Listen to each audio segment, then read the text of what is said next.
What's up, everyone? John Rentner from Techno Buffalo here with an unboxing of the latest iteration of a lot of people's favorite phablet. This is one of the originals in the market. This is the Galaxy Note 4. It brings a lot of improvements over the previous iteration. It's got a QHD screen, it's got some new design cues, and it's got a lot of new software and hardware under the hood. Let's go ahead and unbox it and take a first look.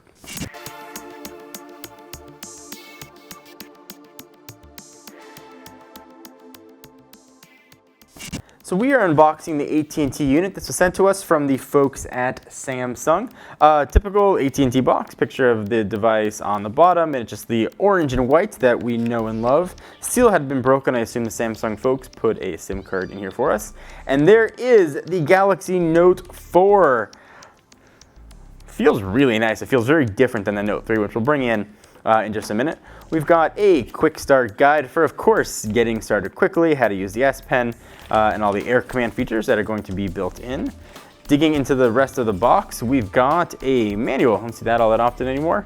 Some stuff for Milk Music, micro SD cable, and the now ubiquitous Samsung white wall wart. And that is it. Not a headphone or any other accessory to be found. So here is the Galaxy Note 4. Let's go ahead and peel this off so I can get that whooshy noise that I love. Kind of got it there.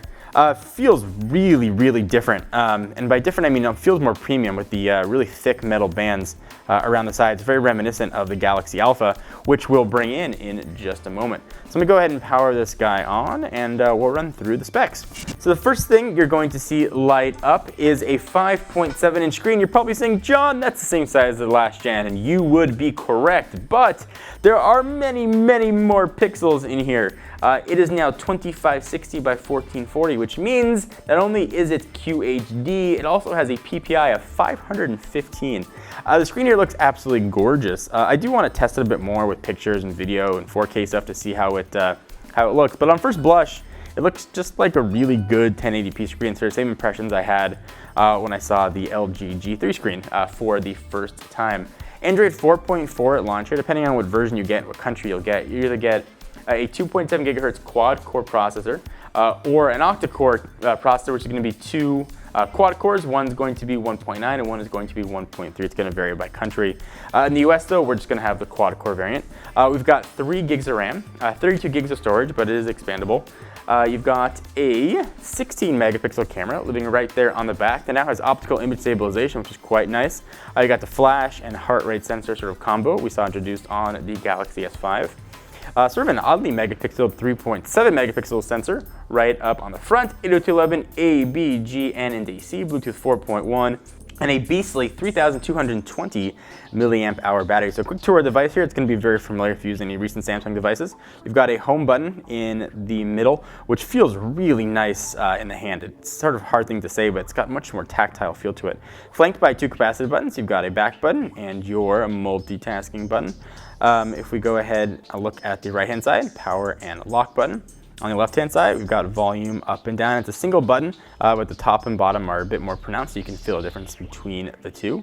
On the top, got sort of an odd bit of a hump there, which is housing 3.5mm headset jack, noise-canceling mic, and an IR blaster. You've got the 3.5mm headset jack on the bottom, microphones, and the S Pen lives in exactly the same spot and looks pretty identical to the Galaxy S3. Let's take a look at some of the software we're going to have on board here. We've got a lot of AT&T stuff built in here. Almost the whole first screen is all AT&T business. Keep scrolling along, see what else is going to be on board. You've got Instagram now shipping. You've got mobile hotspot, mobile TV, play games, and some of the Samsung apps that they include on now all their devices. Uber is built right in, and usage manager. And the soon-to-be renamed ISIS wallet, I believe they're changing the name to Softcard, I think appropriately enough. So the big deal here, I think, is the screen and the design.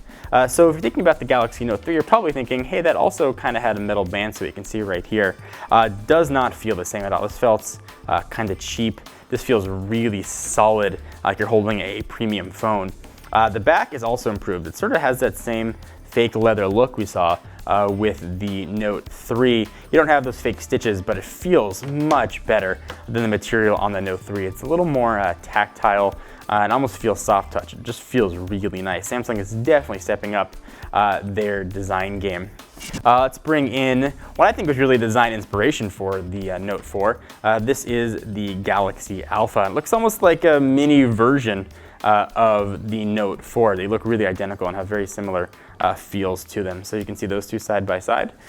And last, let's bring in the iPhone 6 Plus with its 5.5-inch screen versus the 5.7 on the Note 4. And you would think the Note 4 would be a bigger device because it's got that 0.2-inch larger screen. You would be incorrect. If we sort of put these two right on top of each other, you can see that, in fact, the 6 Plus is the larger phone, and the width looks to be very, very similar. So take that for whatever it is worth in case you're debating which larger screen phablet you wanted to get. We're going to use this device and do some first impressions with it and let you know what we think. Until next time, I'm John Ranger from Techno Buffalo. See you guys next video. Bye-bye. Thank you guys for watching. If you want to see more videos from people who just love technology, hit the big subscribe button right here. We put up videos almost every single day. If you want to see us play video games, albeit sometimes a bit poorly, check us out at our Twitch channel at twitch.tv/technobuffalo. Links also right down below.